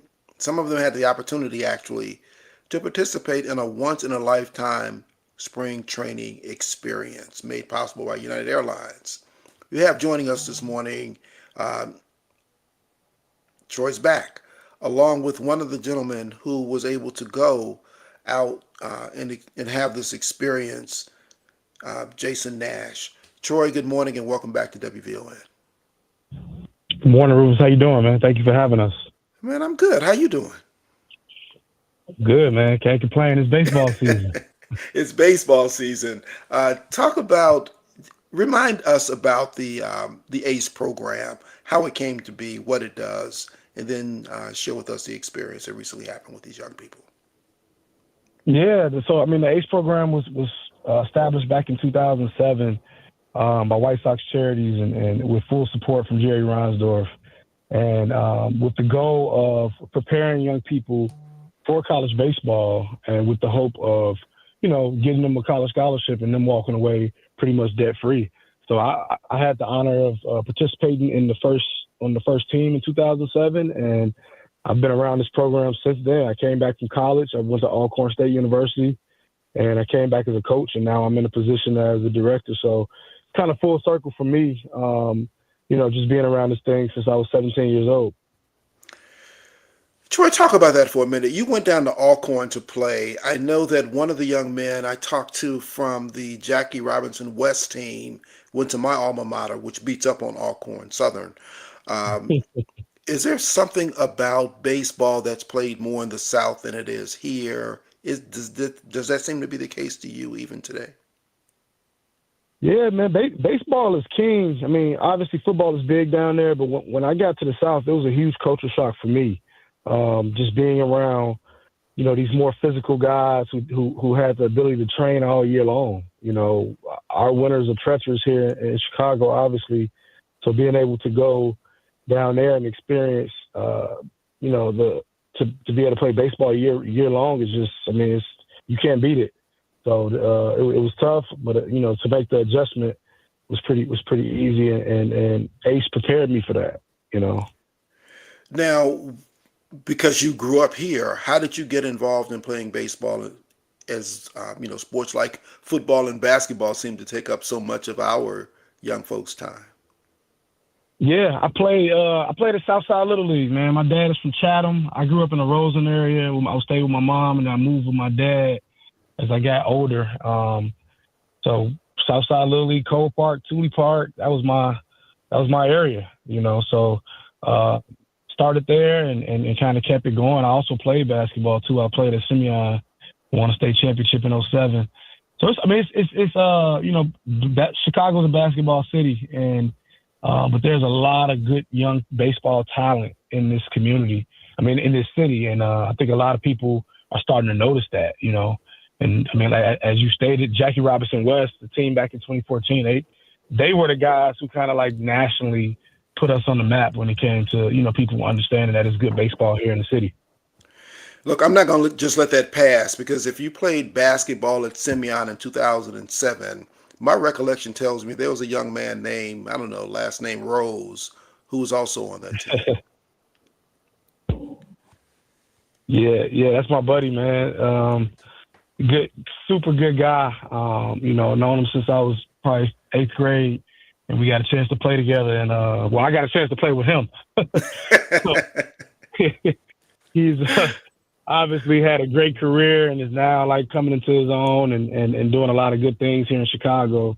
He actually threw the first pitch last year at one of our games, which is, pretty cool to experience as a friend, Yeah, that's one you have to continue to elevate, because everybody doesn't get to play with someone of the caliber of Derek. And which means I saw many of your games, because I came to many of Simeon's games during that time. But you focused then beyond basketball. You went into focusing on baseball, and then went to college on a scholarship to do that. I want to talk about this ACE program. We mentioned this last time, because I do want to continue to give Kenny Williams some love for having pulled this in, because I know we talked about the lack of blacks in baseball, and this was one of the things that he wanted to do in really putting this program together. But talk about, you've got a young man on with you, Mr. Nash. Talk about this experience that was recently had at spring training. United Airlines, who's a good partner of the White Sox, they gave our kids a great opportunity to go to spring training, experience a big league type situation where they got a chance to go down there and do everything the big leaguers did. So James, who's on the call, James was one of our 13U players, great baseball player, but even better human being. I'll say he got a chance to go down, and the boys got a chance to be around the big leaguers. They got a chance to eat the same meals they eat. They got a chance to do some of the same training that they did, and it was just overall a great experience for me. And I know the kids really enjoyed themselves. Obviously we got some great weather in Arizona, so that's probably the best part. But I'll let James kind of talk about what he experienced down there. James, good morning. Talk about what you experienced down in Arizona. Good morning, Mr. Rufus. What I experienced down in Arizona was that the big leaguers, they do the same things that we do when we're training at such a young age. And I think that the ACE program just helped us so much, and it was a reality shock. Tell us a bit more about yourself, James. Tell us your age, where you go to school, and what got you involved in baseball. Well, I'm 13 years old. I go to school at St. Thomas the Apostle, and next year I'll be at Marist High School. And what got me into baseball was my dad and people like Amira Hondras, who I grew up around. And like all the people ACEs bring me to, it just keeps me loving the game and keeps the passion in my heart for the game. Tell me, what is the biggest lesson that you're learning from the game of baseball and from some of these experiences that you've had with the ACE program? No matter where you at or what you're doing, there's always going to be somebody working. There's always going to be somebody that's trying to be better than you. But it's your job to make sure that you stand out and that you stay better than them. Did you get to meet any other players when you were down at spring training, or was this a different kind of experience for you? I got to meet almost every player on the Chicago White Sox, like Colson Montgomery and like Shane Smith. And how was that experience for you? It was like a dream come true. It was like, because you watch those guys on the TV every night, and some of them went to the All-Star game. So it was nice to see what they do every day, to see how they got there. We're talking this morning with, you just heard the voice of James Nash. He participates in the White Sox Ace program. And Troy Williams II, who's the director of the program, took a phenomenal, a trip of a lifetime to spring training to really appreciate more of what baseball is like from the inside and from the pro perspective. We'll have more with Troy and James right after this. More of the morning show with Rufus Williams coming up on the Talk of Chicago, 1690 WVON. Losing sleep is one of the hardest parts of being a new parent. Every parent has been there, struggling to stay awake as they sit in a chair with their baby, trying to get them to eat or go back to sleep. In these situations, when you are holding your baby and you think you might fall asleep, it is always safest to put them in a crib, bassinet, or portable play yard, even if they are crying or haven't finished eating. Many infant deaths happen when parents fall asleep while holding their babies in chairs, on couches, in beds. So if you can't stay awake, put your baby down. For more safe sleep tips and resources, go to oneshyfam.org/safe sleep. Have you checked out WVON's digital streaming network, Vaughn TV? It's everywhere on Roku, Apple TV Plus, Amazon Fire, on the WVON app, and at VON.TV. Vaughn TV, it's cultural content on purpose. Why'd I go to the doctor? Working on the farm, my heart kept skipping a beat. I didn't think much of it, but my daughters made me get checked out. Turns out I have atrial fibrillation, which increases the risk of stroke about 5 times. Symptoms like irregular heartbeat, heart racing, chest pain, shortness of breath, fatigue, or lightheadedness can come and go. But if it's AFib, the risk of stroke remains. If you have symptoms, contact a doctor. I'm so glad I did. Visit notimetowait.com. Sponsored by Bristol Myers Squibb and Pfizer. Do you owe $10,000 or more in credit card debt or personal loans? With credit card debt at all-time highs, Debt Relief Advocates is urgently notifying consumers of debt relief now being made available, designed to aid consumers with out-of-control credit card debt. Those who qualify and enroll for this relief program will only have to pay back a fraction of what they owe. This is not bankruptcy or a debt consolidation loan. This is a relief program that credit card companies would rather you not know about, as it ends your debt nightmare and saves you lots of money. Consumers owing at least $10,000 in credit card debt or personal loans can now take advantage of this debt relief as the cost of living skyrockets. Debt Relief Advocates has established a relief hotline for you to call to learn what debt reduction you may qualify for. For this free information, call 800-433-8909. 800-433-8909. That's 800-433-8909. Or simply visit godra.com. This is Kamini Khan, certified financial planner professional. For the past year, I've been on a mission to change lives and build wealth in our community. Together, we're changing the paradigm. This year, I'm back with a new series, Wealth Strategies, Money Talks. Join me every Tuesday at 8:30 a.m. on the Rufus Williams Show as we have thoughtful discussions around building wealth in our community. We'll discuss topics like investing, savings, tax strategies, retirement, and all things money. Yes, that's Tuesday at 8:30 a.m., so set those alarms. Also, be sure to check out the podcast at WVONwealthshow.com. Komini Khan is a certified financial planner professional with Optimal Planning Partners in alliance with Equitable Advisors, LLC member SIPC in Oak Brook, Illinois. For more information, please call 630-575-5046. Hello, Chicago. This is City Clerk Anna Valencia, and I'm excited to share that Amnesty Month is back. From April 1st through April 30th, you can purchase your Chicago City sticker without late fees or back charges. There are 3 ways to get your city sticker during Amnesty April. 1, Visit any office of the city clerk or Department of Finance location. 2, come see us at one of our 3 Saturday mobile city halls and you'll get your city key too. 3, visit shycityclerk.com to purchase online. We'll see you soon. This report is brought to you by Blindster.com. Kyle from Blindster.com started Blindster in his garage over 15 years ago to make custom blinds easy and affordable for everyone. You measure, you install, and you save big on custom blinds. Plus, they guarantee they'll fit. Blindster.com. WVON traffic and weather now. The Airman Memorial, we are seeing some delays right around 111th Street and Stop and Go all the way to the Ryan. That's mainly due to a stall. It's on the ramp to the inbound Ryan, causing big delays there. The Bishop Ford in from I-8094 to the Ryan, a 20-minute trip.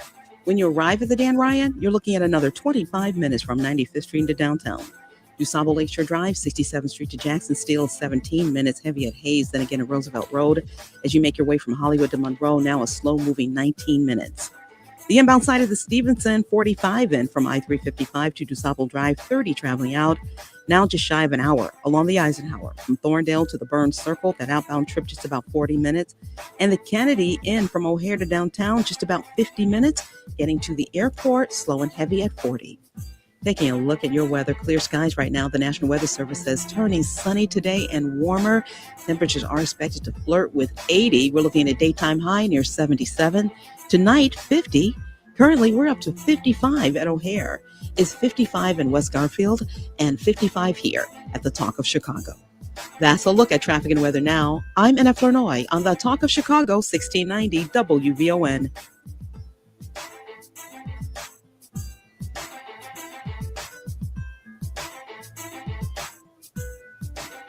If you're not out of the bed yet, then what are you waiting for? It's the WVON Morning Show with Rufus Williams on 1690 WVON.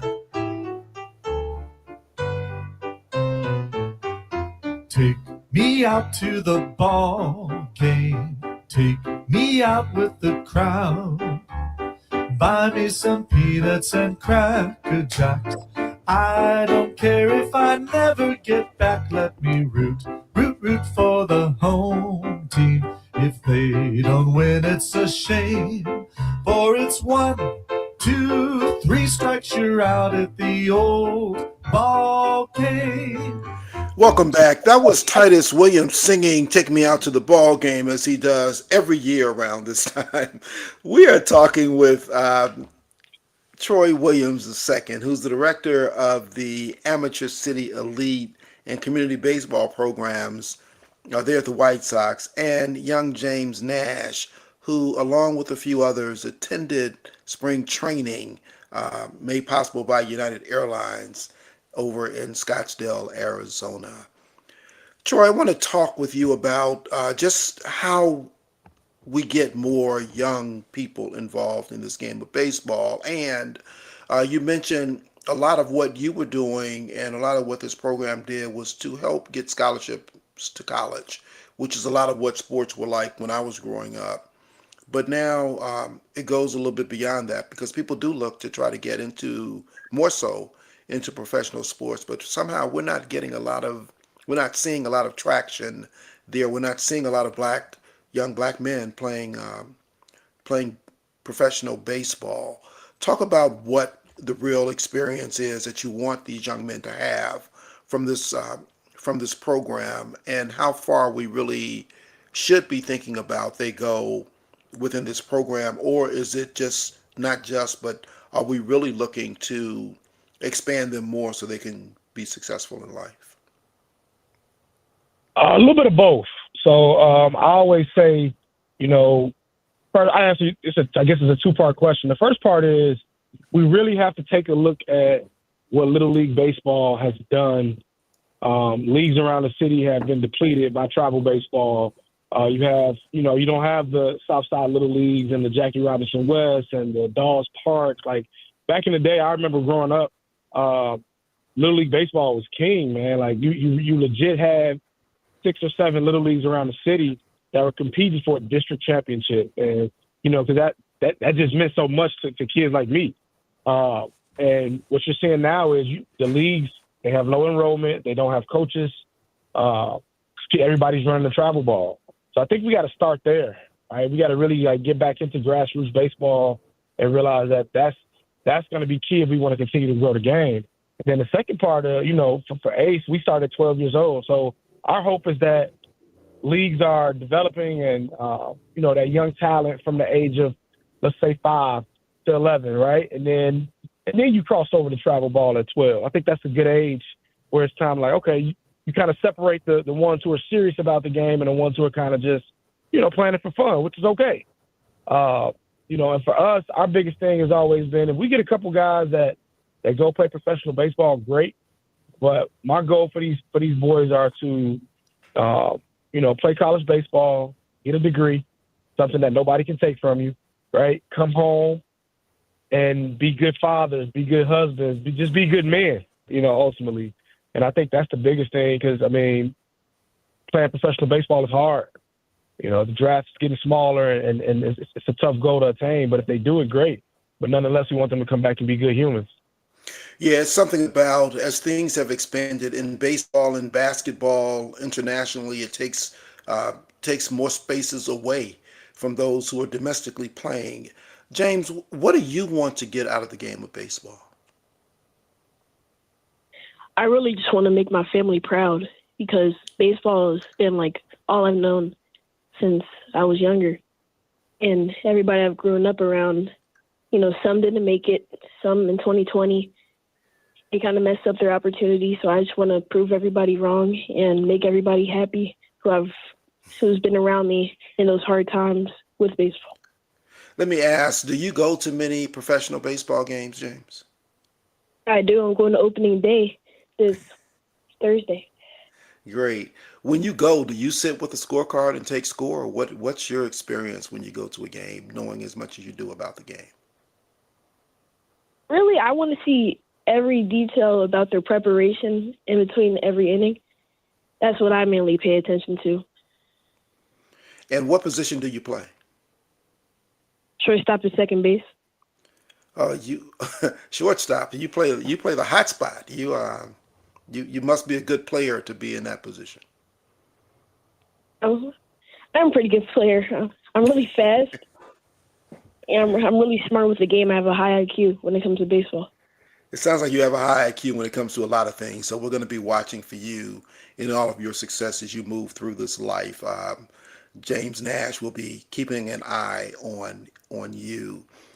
Troy, I want to come back to you for a second because, as a reformed sports agent I am, one of the things I noticed was that careers can be much longer in baseball than they can in most other sports.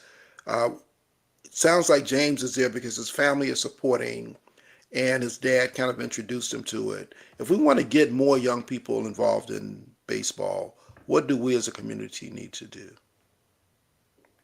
Oh man, we have to encourage them. Baseball is obviously representation amongst black men in baseball is down, right? We have to, this game is hard. We have to push them. We have to put them around the right people. We have to make sure that there are coaches around that can push them because, the one thing about baseball, the failure rate is so high that it's easy to get discouraged. It's easy to run and play basketball, run and play football, something where you see immediate success, right? So we just got to continue to push them. We got to continue to encourage them. We got to continue to put them around the right people. And I think, for us, our mission has always been to allow our kids to have those real life experiences as well. That's why this trip to spring training was so important. James and the guys that went, they really got a chance to see all the behind the scenes work that is done to become a pro, right? So I think that's, as a community, that's what we have to do. And it starts on the ground. It starts with people like me and you, the sports lovers, who can continue to push and encourage guys to play the game. Important words. Look, I'll make sure that Kenny knows that you guys are continuing on the process. James, wishing you nothing but the best for success, and as you finish up elementary school and move on to high school and all things beyond. And Troy, thanks again for being with us and for all the work that you do to help move these young people forward. We appreciate you. Anytime, man. Thank you for having us. All right. Thank you, Ms. Rufus. You're welcome. Let's find out from Annette what's going on in the news. When we come back, a conversation with Cierre Boatright. She is the commissioner of the Department of Planning for the city of Chicago. Turning sunny and warm today, flirting with 80. Good morning. I'm Annette Flournoy, and here's what's happening. There's a new report out this morning showing how much property taxes have jumped in Cook County. The study was released by Cook County Treasurer Maria Pappas. It found that over the past 3 decades, Cook County property taxes have grown by twice the rate of inflation. Pappas is now calling on government officials to look at the matter and to come up with a plan that works for taxpayers. Coming up this morning at 11:30, Treasurer Maria Pappas will be here on WVON with Black Houses Matter to talk more about this property tax study. Over the weekend, millions of people hit the streets for the third nationwide No Kings protest that has been held since President Trump returned to office. Elio Montenegro, program director for WVON's sister station, WRLL, filed this report. Mild temperatures helped bring out thousands across Illinois for the No Kings March. In small towns and major metropolitan areas, people lined up across bridges, town centers, and the lakefront in support of democracy and to deliver a clear message to President Trump. But one national newspaper headline made the point that the challenge for organizers now is to take this energy and turn it into voter turnout in the upcoming November election. Elio Montenegro, WVON, 1690 AM. Later this morning, the Chicago Board of Education is expected to vote to approve Dr. Maclean King as the next CEO of Chicago Public Schools. The board meets at 10:30. If approved, King's original start date will be July 1st with a salary of $380,000 a year, which is more than her predecessor, Pedro Martinez, who was fired from the job. While many on the City Council Education Committee originally were opposed to her becoming interim CEO, they have since come to her support. Well, that's a look at our news now on 1690 WVON. Traffic and weather up next. WVON News Time, 8:34. This spring, August Wilson's Ma Rainey's Black Bottom comes to the Goodman. It's 1927 Chicago. Ma Rainey, the mother of the blues, and her band are recording an album, but tensions build to one of the most heart-stopping endings in theater. Ife Butler stars, with Chuck Smith and Harry J. Lennox directing the play called A Genuine American Masterpiece. Ma Rainey's Black Bottom starts March 28th. Tickets at goodmantheater.org. You never know who's going to stop by WVON. That is Patrice Russian. She's in studio with me right now. Patrice, how you doing? Great. So glad to be in the windy city. It's not windy, and I'm happy about that. Buddy Guy, welcome to WVON. Thank you for having me. It is indeed my honor. The Tate brothers, all this black magic, black excellence here in the studio right now. It's good to, be here and be here with you all. We are the talk of Chicago, 1690 WVON. This report is brought to you by Blindster.com. Kyle from Blindster.com started Blindster in his garage over 15 years ago to make custom blinds easy and affordable for everyone. You measure, you install, and you save big on custom blinds. Plus, they guarantee they'll fit. Blindster.com. WVON, traffic and weather now. Right now, we're in the thick of things of some high travel times. You'll need 25 minutes along the Ryan from 95th Street into downtown. Still looking at that 20-minute trip along the Bishop 4 from I-80-94 to the Ryan. 25 minutes in along Tuskegee Airmen Memorial from I-80. Also factor in an earlier stall on the ramp to the inbound Ryan. DuSable Lakeshore Drive, 67th Street to Jackson. Still that 17-minute trip. Slow right around Hayes, then again at Roosevelt Road. As you make your way from Hollywood to Monroe, we're now looking at a slow-moving 19-minute trip. The inbound side of the Stevenson, 45 minutes still from I-355 to DuSable Drive outbound, a 32-minute trip. If you're on the Eisenhower, just shy of an hour from Thorndale to the Burns Circle outbound, just about 40 minutes. And still 45, we're looking at now 45 along the inbound Kennedy from O'Hare to downtown, still 40 getting to the airport. Taking a look at our weather, turning sunny today. Temperatures are expected to climb nicely near 80, 77 is the official high. Tonight, dropping down, the down is 50 degrees. Currently, we're at 55 at O'Hare. It's 57 in West Garfield, now 56 here at the Talk of Chicago. That's a look at traffic and weather now. I'm Annette Flournoy on the Talk of Chicago, 1690 WVON. Keep your eyes on the road and both hands on the steering wheel. We will not be held responsible for any accidents. It's the WVON Morning Show with Rufus Williams on the Talk of Chicago, 1690 WVON. Welcome back. Today's vote on Chicago Public Schools CEO Dr. Michael King happens, and for those of you who were tuned in last Tuesday, you got to hear her as she joined me in the studio to have a conversation. You can pick that up. Go to WVON.com. The podcast is right there of the conversation she and I had then. And speaking of strong Black women, I have joining me this morning none other than the Commissioner of the Department of Planning and Development, Cierre Boatright, to talk about what's happening here in our city. Commissioner Boatright, good morning and welcome back to WVON. Good morning. Thank you for having me. No, I'm going to one of these times you got to come into the studio when I'm there, since we keep doing this from even before you were commissioner. We just can't get it together. So we'll get it together next time. We'll get it together. I promise I'll come in person. There's a lot more to talk about. So the next one in person for sure, Rufus. Indeed, because this is not going to be enough time given all the things that we really do have to talk about. But I want to begin here. You've got a big program that's kicking off in just 2 days. Tell us about what's happening with vacant lots. Yeah, so Shy Block Builder. Shy Block Builder is the platform for the disposition of the city-owned vacant lots. The city currently has just over 7,000 vacant lots, and those lots need to be back on the property tax roll. They need to allow for economic development to move forward. And so we're not waiting for it to happen. We're actually listing these lots. And so on April 1st, we're going to list over 600 city-owned lots for sale, with over 75% of those lots being prioritized for vertical development, which will spur more economic development in our neighborhoods. Now, when people are buying these lots, do you have any control over who buys them or what kind of development they'll actually put on them? Yeah, we want to market them broadly. And so when we market the lots, we list the value of the lots.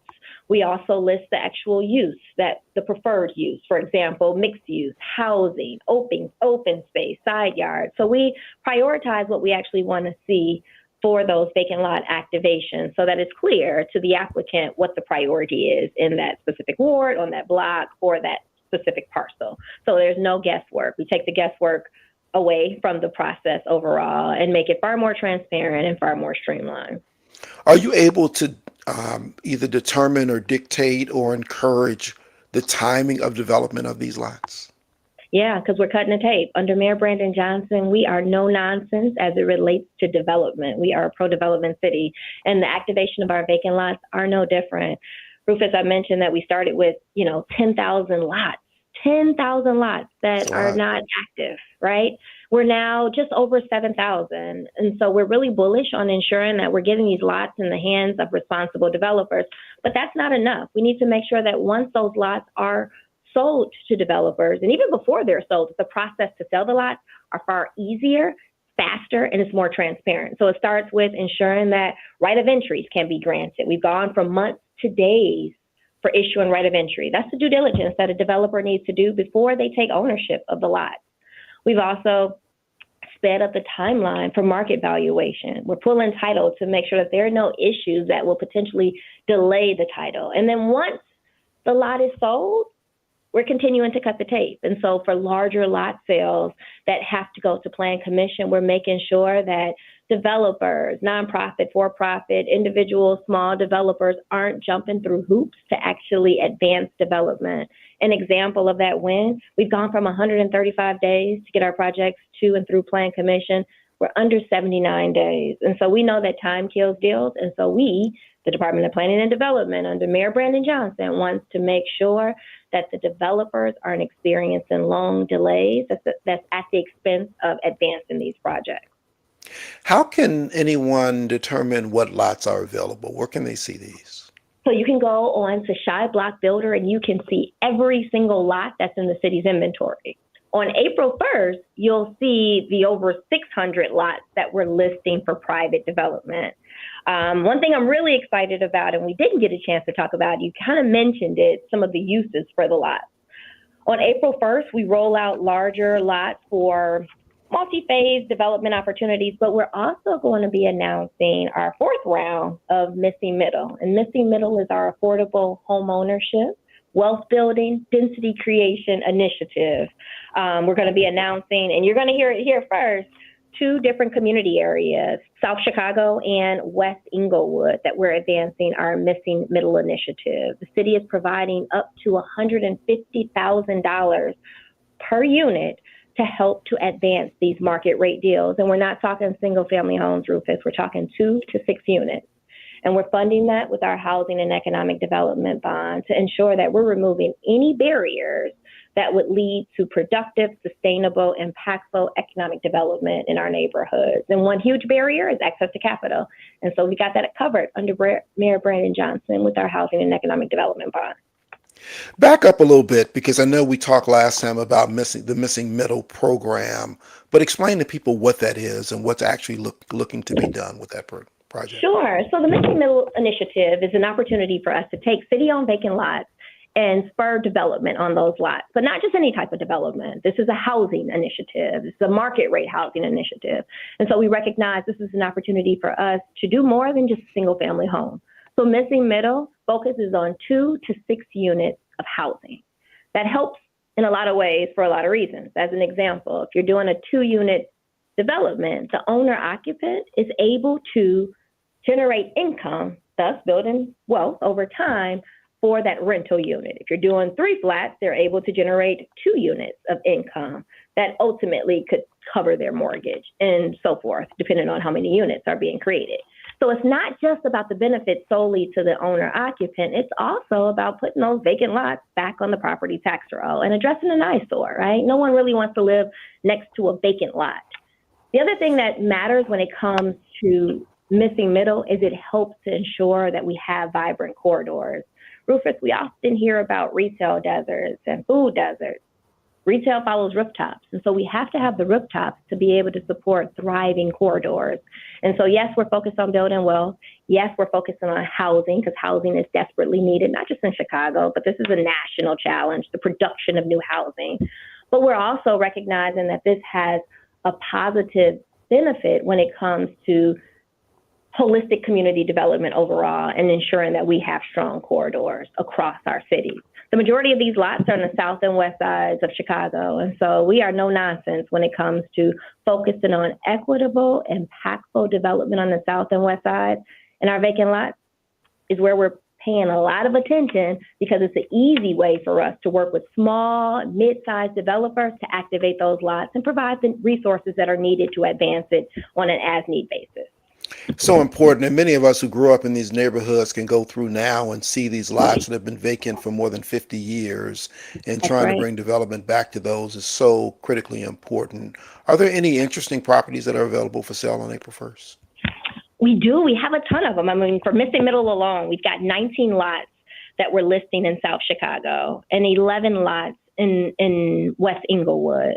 And so this is a really unique opportunity to see development at a scale that maybe we haven't seen from a residential standpoint in these neighborhoods. In addition to those lots, you know, we've listed some pretty interesting lots in the past, and we've got some really interesting RFPs that are moving forward on April 1st. And so I'll give you a little sneak peek here. On April 1st, we're going to list Washington and Pine. The lot is valued at about $397,000. And we recognize it can support multiple residential buildings, townhomes, multifamily apartments. And so that's just one example of an RFP that we're excited to support, to promote, and to see responses roll in.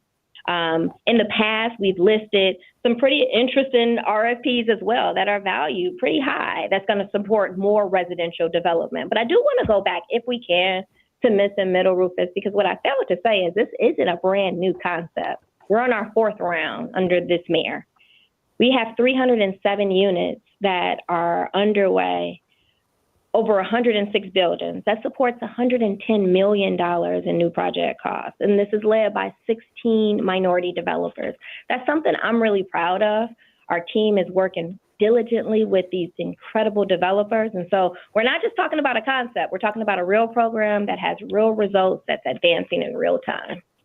It's fantastic. We're talking to the Commissioner of the Department of Planning and Development, Cierre Boatright, about vacant lots. When we come back, I want to talk more about what's happening on the south and west sides and what's happening downtown, because that does become our front porch, and we need to better understand how we're developing those, because we've got some areas that have been pretty blighted since the pandemic, and just talk about what's happening within the city with the commissioner. We'll be back more with her right after this.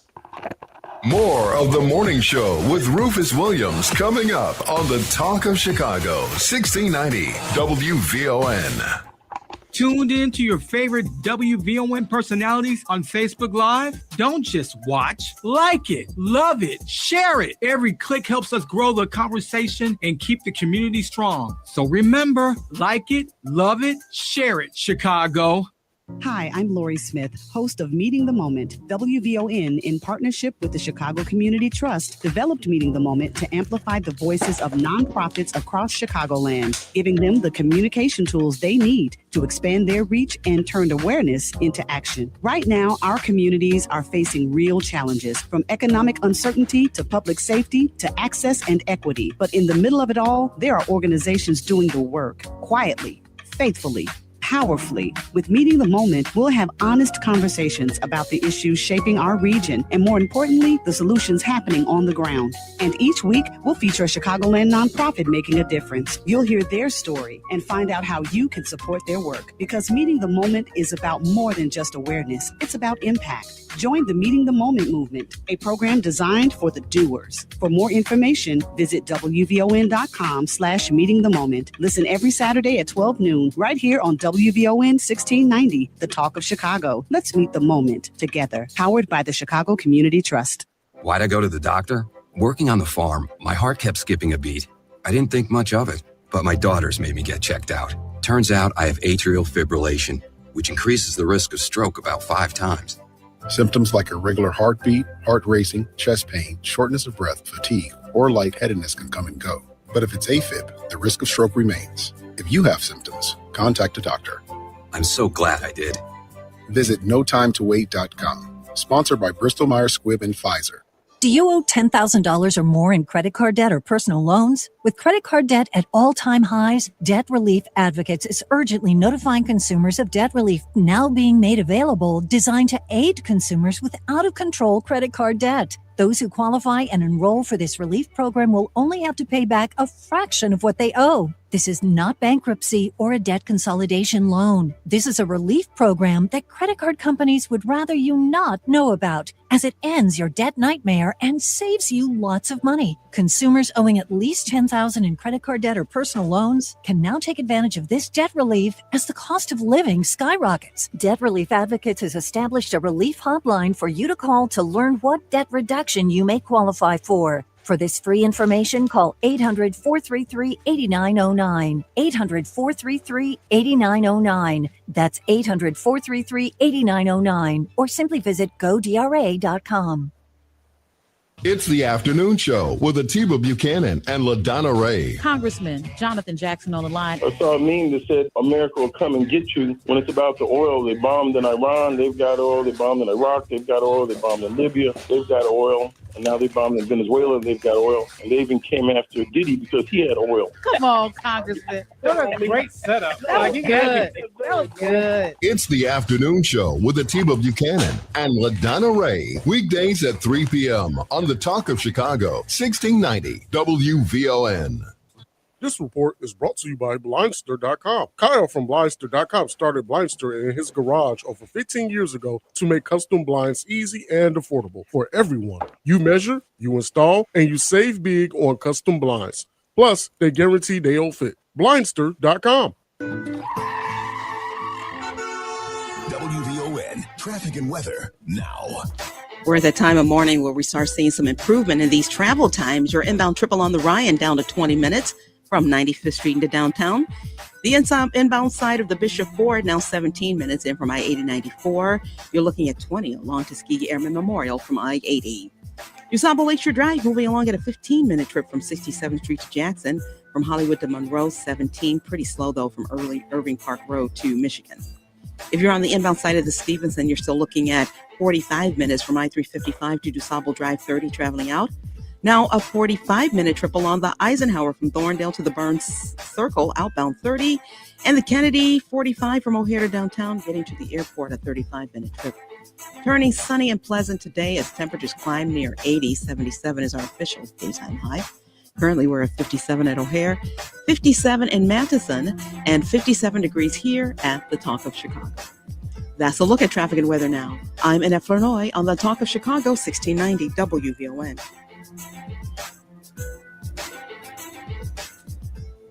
If you're not out of the bed yet, then what are you waiting for? It's the WVON Morning Show with Rufus Williams on 1690 WVON.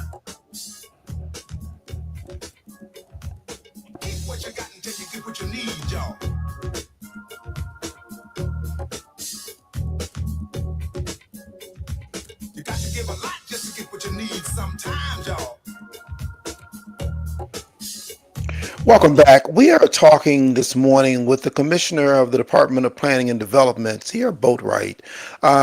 April 1st is a big day for vacant lots. Make sure that you check out the site and see what's available. Commissioner, who can buy these lots? Anyone can buy the lots. If you live next door to a city-owned lot and the lot is listed for a side yard, meaning in the lot adjacent to your owner-occupied dwelling, you could be eligible. Small nonprofit developers are eligible. Large for-profit developers are eligible. Those that are promoting community gardens or those that want to see meaningful economic development. There are no limitations on who can apply. We do vet the applications to ensure that the project can actually move forward, that there is some development experience or a partnership if an applicant has limited development experience. And we also want to make sure that they have the financial means to advance the economic development deal. All important things. And remind people one more time where they can go to find out what lots are available. You can look at Shy Block Builder and you can see every single lot on April 1st that's available for sale. Today, you can look to see every single lot in the city's inventory, but not until April 1st will you see the lots, over 600 of them, that we're listing for private purchase. ShyBlockBuilder.com. Thank you for that. Now, I have to ask, going through downtown Chicago, State Street, LaSalle Street, Michigan Avenue and Oak Street have come back. But what are the plans? What are the thoughts? What's happening in our downtown area? There's a lot happening in our downtown area that I'm excited about. Post-pandemic, we're seeing challenges downtown. When I say we, it's not specific to Chicago. All large cities are seeing challenges as it relates to vacancy. I don't know that we're returning to office at the pace that we saw pre-pandemic. I would love for us to, but the reality is we're not. And so that leaves us in a unique space where we have to think creatively about what to do with these office spaces that are now vacant. We've launched the LaSalle Revitalization, which is an initiative to help to convert some of these office spaces into residential opportunities. The important component to the LaSalle Revitalization is the level of affordability that we're promoting. We've got $900 million in total project costs across 6 buildings downtown. That's going to support 1,750 new units of housing, 530 of which will be affordable to the security guard that may work in your building downtown, to the server at your favorite restaurant. So we're talking deep affordability to ensure that we're really thinking about equity, even with the conversions of these buildings. The way that we're doing it is we're leveraging our tax increment financing. We're providing $317 million in support to advance this initiative. It's supporting over 1,600 construction jobs. So the 6 buildings are great. It's exciting. We're going to see, the loop turn from a 9-to-5 office monoculture to a real neighborhood that thrives 24 hours a day, given all the new households coming online. But it doesn't stop at those 6 office to resi conversions, Rufus. We've got another 14 conversions that are in the pipeline that are not being subsidized.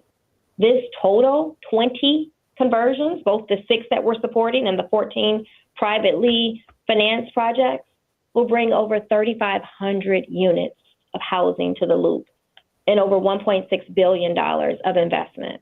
Those are projects that you'll never see a crane on, right? Oftentimes we associate economic vitality with cranes in the sky. And that's a great indicator, but it can't be the only one. So you're talking 20 projects that are advancing that's going to bring over $1 billion of investment and convert these vacant buildings into thriving developments that will bustle, even on the street level. We're talking about ground floor retail, grocery, improvements to the open space. And so we're excited about how we're leading the charge to really address office to resi conversions for downtown development. Well, you said earlier that retail comes with rooftops, and you're creating more rooftops downtown. So hopefully we'll see some redevelopment, some more commercial projects coming in as well as that happens. Can you talk about then some of the bigger projects that we see coming around? Because I know there have been years that have been conversation about Lincoln Yards. What's going on there, and what's going on in some other places? I'm happy that you asked. Under Mayor Johnson's administration, these stalled development projects are moving. So Lincoln Yards was one project that many people were familiar with. We have not seen activity on Lincoln Yards for several years post-pandemic. Lincoln Yards Lincoln Yards North is now known as Foundry Park. And it's a $3 billion development that was approved at Plan Commission this year in January. That's going to bring over 3,000 mixed income housing units, over 970,000 square feet of office, retail, hotel space with beautiful open space that's publicly accessible as part of that development. Another project that was stalled post-pandemic is the 78. And Rufus, you may remember, we just broke ground on the first phase of the 78, which is Chicago Fire's state-of-the-art 22,000 seat, Fire Stadium. The overall site is an $8 billion development that's slated to bring on 10,000 mixed income housing units plus office and retail space. And so those are two examples of projects that were approved pre-pandemic that we've had to right-size, working with our incredibly committed, talented developers and their partners to advance. And so do the projects look slightly different? Yeah, but I say that they're a good different because they're sustainable, they're financeable, and they're actually moving forward. In addition to those stalled projects, we've got new projects that are advancing too. One of the projects is a 1901 project. 1901 is the United Center site. Right now, the United Center is surrounded by a sea of parking lots. When this project breaks ground this year, in the next month or two, you're talking about a $7 billion investment that's moving forward with over 9,500 mixed income units and 1.3 million square feet of office retail, plus a 1,300 hotel hotel room development. And so you're talking about large sites. And I didn't even mention Site Quantum because Site Quantum is already under construction on the southeast side of Chicago with quantum computing going to the southern portion of the site and the first new hospital in over 100 years on the south side, Advocate, going to the northern portion of the site. And so we've been busy working with developers to ensure that stalled mega development sites are no longer stalled, and we're bringing and supporting new mega development sites online. Love it. Obviously, your work is pretty dramatic, profound, and impacts the city so greatly that somewhere in the next 60 days, we're going to get together with charts and graphs in the studio and walk folks through all these things that you talked about. But it's so... I love it. So do I. It's so refreshing to know, so refreshing to hear, and so grateful that you came on with us to talk about this. It's our commissioner from the Department of Planning and Development, Cierre Boatright. Thank you so much for all the work that you're doing, and thanks for coming on with us this morning. Thanks for having me, Rufus. Be well. We're going to leave it right there for today, ladies and gentlemen. Annette, appreciate you and all your perspectives on so many things in your history and just giving us the information that gets us through this day. Look forward to seeing you back in the studio in a couple of days. And Titus, as always, appreciate you for bringing all these things together. And now, folks, that really wasn't Titus take you out to the ball game. We're going to both need a whole lot of singing lessons to do that. But appreciate you for all that you do, Titus. And ladies and gentlemen, I'll ask you, as I always do, as you go through the course of the day, you'll come across people who are dealing with things that you know absolutely nothing about. So please be kind. And with that, Annette, tell us what's in the headlines, and T-Dub, take us home. Gradually turning sunny today as temperatures climb close to 80 on this Monday, March 30th, 2026. I'm Annette Flurnoy. Into the headlines. There's a new report out this morning showing how much property taxes have jumped in Cook County. The city is making land and vacant lots more accessible to purchase. And later this morning, the Chicago Board of Education is expected to vote to approve Dr. McLean King as the next CEO of Chicago Public Schools.